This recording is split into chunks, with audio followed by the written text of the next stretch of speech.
అందరికీ నమస్కారం. ఇక్కడ చూపించుకొని ప్రెగ్నెన్సీ వచ్చిన వాళ్ళు వాళ్ళ ఎక్స్పీరియన్స్ చెప్తారు. జయలక్ష్మి. నా పేరు జయలక్ష్మి అండి.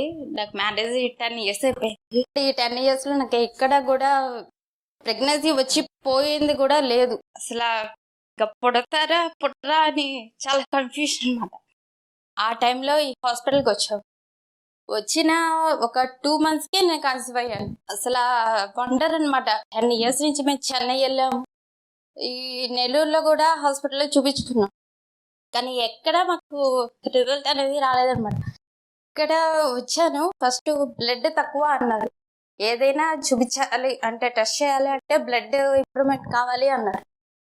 వీళ్ళు చెప్పినట్టే చేశాను. సో చేసేవి చాలా కాన్ఫిడెంట్గా చేశాను. నాకు బ్లడ్ ఇంప్రూవ్మెంట్ అయింది. ఆ మంత్లోనే అన్ని టెస్ట్ చేశారు మేడం గారు. ఆ నెక్స్ట్ మంతే నేను కన్సీవ్ అయ్యాను. Thank you.